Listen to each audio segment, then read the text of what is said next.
Let's get to Ukraine. President. Now, two things are very interesting here. The New York Times released an article where the United States believes that Ukrainians were behind an assassination in Russia. This is a sussy little baka thing to put out there. Now, of course, obviously, like, it's not surprising, right? But I don't know why they would, I don't know why the American State Department would ever allow this information to be out there. Anytime the New York Times writes something that the State Department is giving them, that's deliberate. They want you to know. They want you to hear it. It's not usually a leak. American officials said they were not aware of the plan ahead of time for the attack that killed Daria Dugina and that they had admonished Ukraine over it. Maybe Ukraine wants Russia to know. Man, Ukraine is not an actor in this. Please stop. Everything that Ukraine does, it does at the behest of the U.S., okay? Like, they have legitimate reasons and legitimate interest in emancipation, and that's it. I am not of the mindset that, like, Ukrainians took matters into their own hands and that the American government straight up was like, nah, you shouldn't do this. And then they did it anyway. Like, that's surprising to me. Come on, man. The Ukrainians have agency. They're literally fighting to defend their homeland. What the do you mean? No, I agree. That's what I said. That is the extent of it, though. And the only way that they're capable of doing that is with, and I think everyone recognizes and understands and appreciates this, but is NATO weapons. I didn't say they don't have agency. Not only did I not say that, but I also said they have a legitimate and earnest interest in emancipation. Some of you may not understand that word, emancipation, freedom, okay? They want freedom, and that's understandable, okay? That is the number one thing here that they have. But beyond that, a little sussy that they even came out and Ukraine this way. I mean, this is their partner. I am surprised. What do you think of the claim that it's largely NATO forces fighting and operating NATO weapons on behalf of Ukraine? No, I don't. I think it's Ukrainians that are trained by NATO and trained by the CIA, but it's still Ukrainians that are fighting. It is surprising, though, that the United States is being a fake friend. I'll say it. I think the United States is being a fake friend to Ukraine here. Just calling them out. The timing of it is rather suspicious, right as the OPEC Plus conversations are happening. Perhaps one of the reasons why they're doing that is because they want to head there with they want to make sure that those conversations in Vienna are happening with a more positive light so that they're not dagger-dicking the American economy. But it's sussy, okay? It's sussy as this is the info that they're, covering. What's sussy is the OPEC Plus talks are happening after the pipeline was blown up too. I mean, yeah, that's not sussy. That's deliberate, I think. United States intelligence agencies believe that parts of the Ukrainian government authorized the car bomb attack near Moscow in August that killed Daria Dugina, the daughter of a prominent Russian nationalist, an element of a covert campaign that the U.S. officials fear could widen the conflict. The United States took no part in the attack, either by providing intelligence or other assistance, officials said. American officials also said that they were not aware of the operation ahead of time and would have opposed the killing had they been consulted. Afterwards, American officials admonished Ukrainian officials over the assassination. They said, the closely held assessment of Ukrainian complicity, which has not been previously reported, was shared within the U.S. government last week. Ukraine denied involvement in the killing immediately after the attack. I wonder why they did that. And senior officials repeated those denials when asked about the American intelligence assessment. OPEC is just pissed about the G7 Russian oil price cap via their own buyers cartel. Don't do that, but do some more of that. I mean, I thought Saudi Arabia was like pissed off about America using its strategic reserves to at least have some relative control over the oil barrel pricing. So they want to decrease supply again and stress the United States and Western nations in general, while also helping their trade partners inside of their cartel, i.e. Russia, whose main whose main production that is funding its war coffers is energy. Okay? That professor is really wild, not really a reliable source. Did you just say Jeffrey Sachs is not a reliable source on matters involving Russia? Bro, who's reliable then? Vladimir Putin himself? It's like he's literally he is the guy. What? He's one of the guys. Okay? Like he has his hands.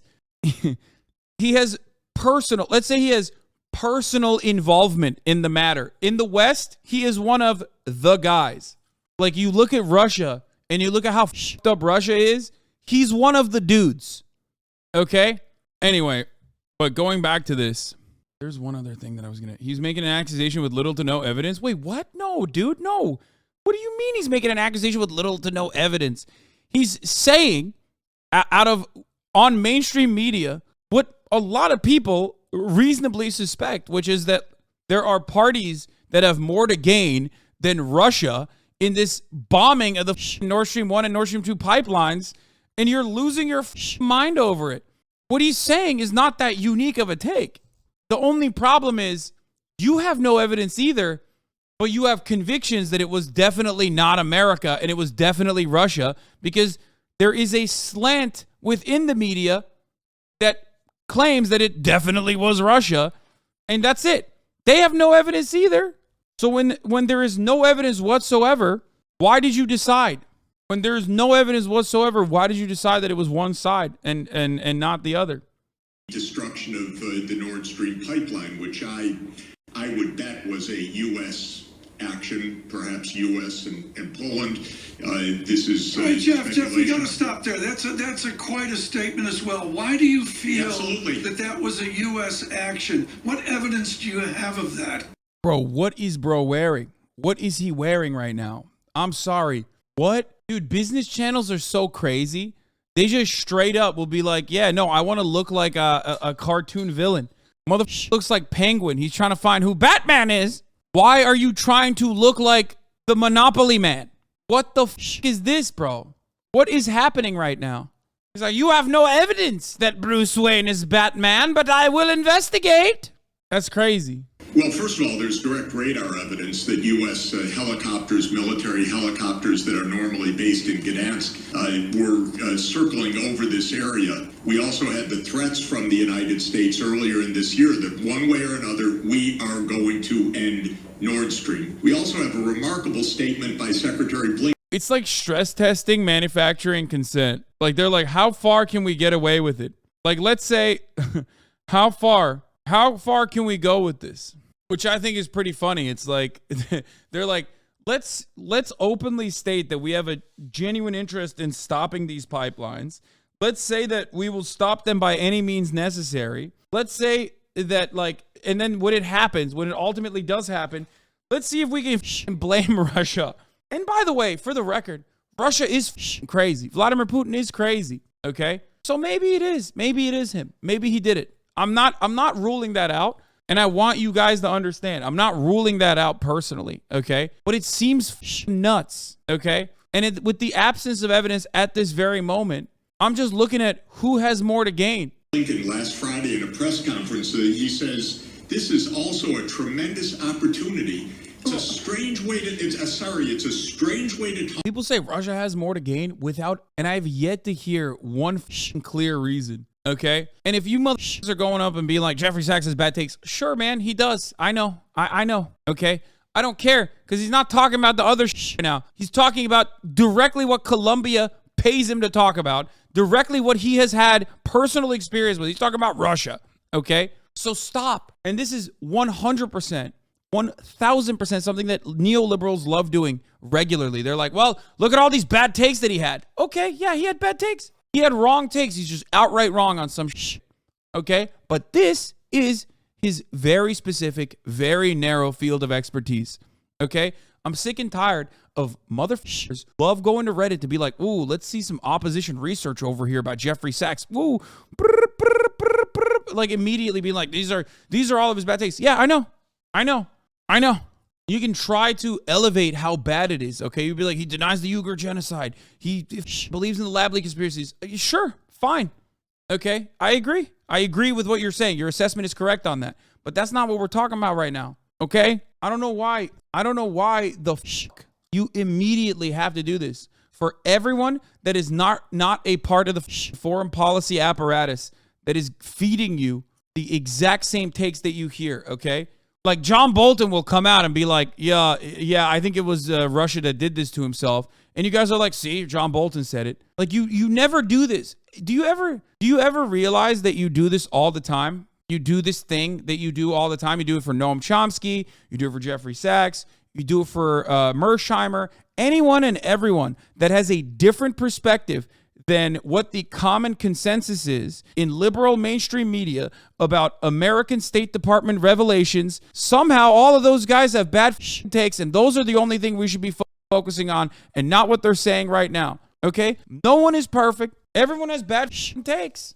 Do you not find that to be a little strange that you always do this? Like you're a little mouthpiece for the media yourself? Like, what are you, working for the State Department? Yes, because when you have become a crazy guy shouting conspiracies, I'm going to pause on believing his latest theory. It's not a take, it's a wild conspiracy. I'm sorry, I just don't agree with you. I still maintain that Russia might have done this to itself, okay? I agree. Russia might have done this to itself. They're crazy, okay? But it's wild that you're like, no, that's a conspiracy. You.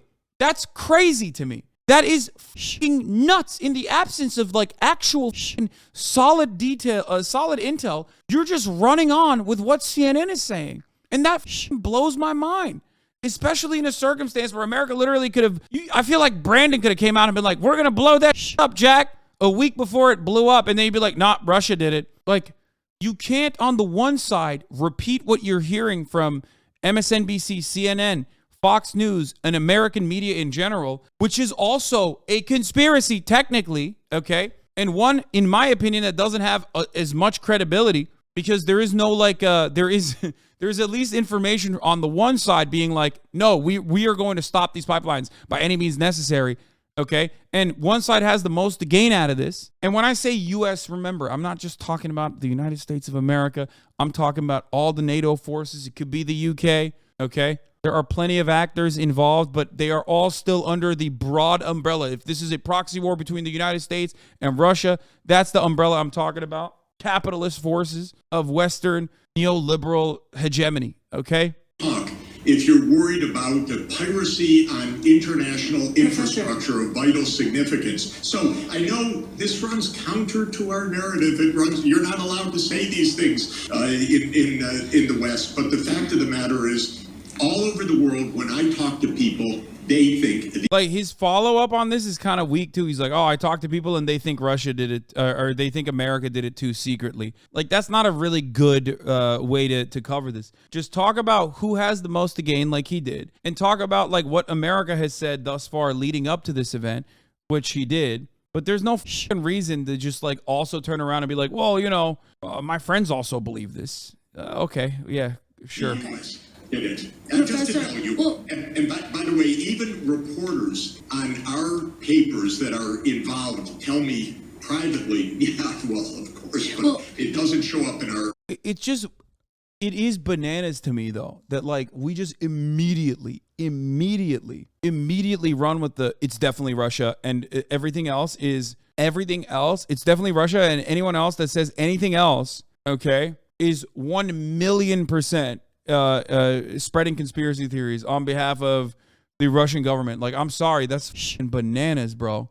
And it is wild that, like, no one wants to be skeptical over the mainstream narrative. You're just, like, so comfy in this. The funniest part is if the United States came out tomorrow and said we did it, all the people who said, oh, it was Russia, would probably turn around and be like, yeah, it was good that they did it, actually. Like, there was literally a dude who was like already saying, thank you, United States, for doing this. This was wonderful. Like the day of. That is to say, over the past week, 14 episodes in our data set shared content about the explosions that was conspiratorial in nature. Of seven wholly endorsed the idea that the United States is most likely the culprit. Only 4 episodes sought to refute that claim. Wait, what? Brookings Institute. They say it's conspiratorial to bring... I mean, unless there's a lone dolphin theory, some type of conspiracy blew up the pipeline. That is not in question. The question is who done it. I don't understand. The theory that Russia did it is literally a false flag conspiracy theory, and it might be true. What is fucking blowing my mind is that the United States doing it is completely a conspiracy theory. No shot that happened.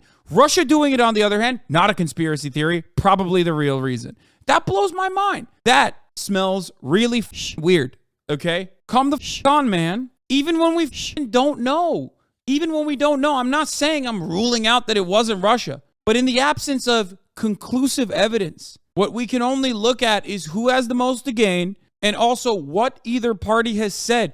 Just like on the pro-Russia or on the like this is Russian involvement in Russia's doing docket, you have this information, right? You have the information that, well, Russia was already lowering the amount of gas that they were sending through the Nord Stream pipelines, right? 2 wasn't working. 1 was already, 1 was also like lowering the amount that people were using.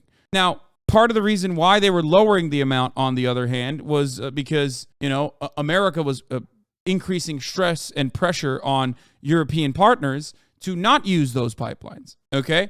So you have that docket. You have that bullet point on the maybe Russia did it side. On the maybe America did it side, you have America's regular statements about Nord Stream 1 and 2 being a geopolitical disaster for them and for Europe maintaining its partnership with Russia. You have a pipeline that has the capability of sending gas that is not currently being used, but could very well be used in a colder winter in an effort to ease the stress that European countries are not going to be able to take on when they're being hit by inflation and energy prices are becoming a crisis. Okay? Russia also benefits by making gas prices skyrocket in the immediate aftermath of bombing and sending a threat that Europe will freeze.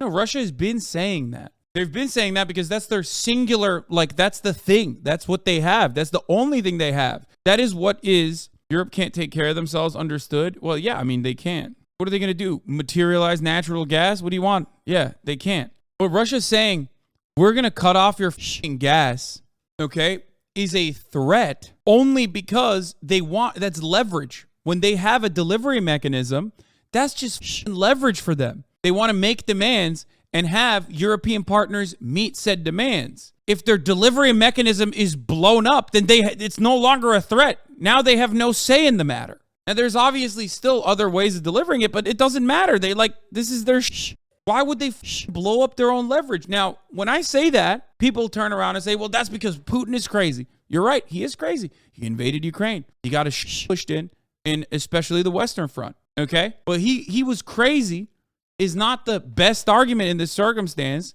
Even if it's valid, it's not necessarily the best argument in this circumstance when there's additional evidence you can rely on. That's what you jump to. That's what you jump to when you have nothing else. Okay? It shows capability to strike other pipes. Brother, that's bananas. Yeah, that's on the US did it column. Now, one thing that I have heard, and I don't know if this is actually the case or not, but one thing that I have heard is that Nord Stream 2 is actually repairable. And I said this the first day when we were getting new information, okay? If Nord Stream 2 is repairable, then that is a major point on the Russia might have done this to itself column, okay? Because they have every interest in using Nord Stream 2. They didn't build it for no reason, okay? It's already filled with seawater. Okay, listen. If it's fixable, then it doesn't matter. It really isn't repairable. Seawater will damage it too severely. All I'm stating is if it's actually fixable, then that is absolutely that actually does unironically not conclusively prove it, but that's definitely workable intelligence. It is repairable if they can get it done within half a year. It's designed to withstand against corrosion by seawater for the duration of the time. What do we got? Underwater engineers in here? What's happening? Why do you guys know all this? As a pipeline expert, as of literally 30 seconds ago, the pipeline looks pretty to me. Russia are the ones that are saying that it is possible to repair it. Yeah, but also they're also saying that authorities aren't letting anyone go near the pipelines. It should be technically possible to repair undersea ruptures to the Nord Stream pipelines, Russia's Deputy Prime Minister Alexander Novak said. There have never been such incidents. Of course, there are technical possibilities to restore the infrastructure. It takes time to appropriate funds. I am sure that appropriate possibilities will be found. No, this in and of itself is not proof. I'm talking like if the Nord Stream 2 pipeline is like still in operation, okay? It's not inoperable specifically because they're saying that they can repair it, which, who knows if they actually are capable of doing it. But if they are actually capable of doing it, it's still a big L that they're posing to themselves for no reason. Fact, this is a news story that HasanAbi was likely to cover. Fact, HasanAbi gets viewers from covering the news. Fact, HasanAbi personally stands to gain from the pipeline blowing up. I'm not saying that HasanAbi personally blew up the pipeline, but follow the money, sheeple. Why won't they just make a Nord Stream 3? Okay. They won't make a Nord Stream 3 because it's multiple billions of dollars. It's the same reason why Russia most likely wouldn't blow up its own pipeline. Repairing it is incredibly costly and literally eliminates their delivery mechanism during the dead of the winter. If Nord's so good, why no Nord 3? It will take months. Obviously, it will take years and years and years to like literally build it, build another one. It'll take a decade at least. But if we're talking about just like repairing it even, it's going to take half a year. Why would they, in the most opportune time, blow up their pipeline? It's actually not repairable unless they get to it in under 3 weeks. That other chatter is wrong. I'm an engineer. And after 3 weeks, okay, you're around. You don't know what you're talking about. I don't believe this anymore. Others, including the U.S. President Joe Biden, have said Moscow was to blame as part of its efforts to manipulate energy supplies to Europe. It was a deliberate act of sabotage. And now the Russians are pumping out disinformation and lies. Separately on Sunday, Danish authorities said the Nord Stream 1 pipeline has stopped leaking. A day after officials said the leak on Nord Stream 2 had also stopped. Once the leaking ends, detailed surveys of the damage can be carried out. 2 leaks are in Sweden's exclusive economic zone, and 2 are in Denmark's economic zone. Gazprom. Pressure is stabilized in the damaged gas pipelines of the Nord Stream system. The pressure in String A and Nord Stream 2 has gas pipeline. Both strings of Nord Stream 1 gas pipeline has become stable after the occurrence of the ruptures, and the gas leaks have stopped. Gazprom is working to decrease the pressure in String B of the Nord Stream 2 gas pipeline. For that purpose, the company is pumping natural gas out of the pipe. This will make it possible to safely inspect String B for integrity, as well as to reduce potential environmental risks in the events of a possible gas leak. If a decision is made to start supplies via String B of Nord Stream 2, natural gas will be fed into the pipeline after the system is checked for the integrity, and the possibility of supplies is confirmed by the supervisory authorities. Another day, another twist in the Nord Stream saga. As a sabotage spared line B of Nord Stream 2, Gazprom now says it might send gas to DEU via that line, as other 3, NS1A and B and NS2A, are compromised. So either DEU opens Nord Stream 2 or zero Russian gas. What a coincidence. That is actually suspicious. That, like I said, is a major, I think, piece of information that has the potential of Russian sabotage. This part of it, and I said this literally day one.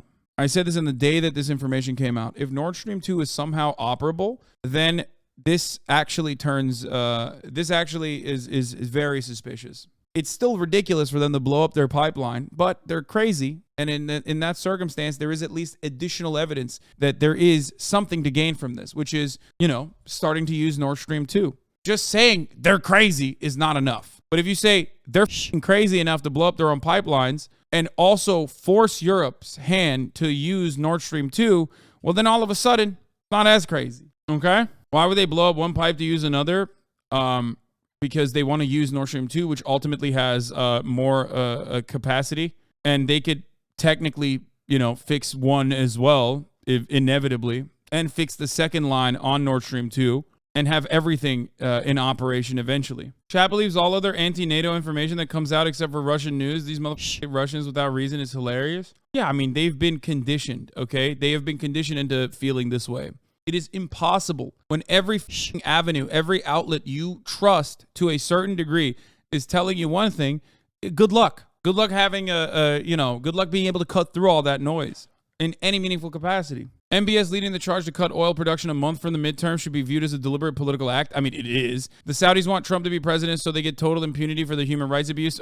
Yeah, like Biden was definitely so. Come on, Tommy. It's not like Biden was, genuinely causing trouble for Saudi Arabia. He already personally was like, you're the king. You're the GOAT. Yeah. Honestly, Donald Trump is a bigger ally to Saudi Arabia than Biden is. And that's pretty much it. But don't act like Biden is actually doing anything. I still don't get why the Russians would blow it up anyway. Like, what benefit would they give them? They have wanted to use Nord Stream 2, which America was openly stopping. They have wanted to use Nord Stream 2, which America was openly trying to get European partners to never use. Why not just blow up Nord Stream 1 then? I mean, it's a little sussy that they didn't blow up both of the lines on Nord Stream 2 and one of them still works. I get the suspicion with Nord Stream 2 being used instead of Nord Stream 1, but Blinken saying it was a tremendous opportunity for us keeps making me doubt any Russian did it scenarios. I know there's still a lot of there is still a lot of information or at least evidence on the American side. But at least there is some workable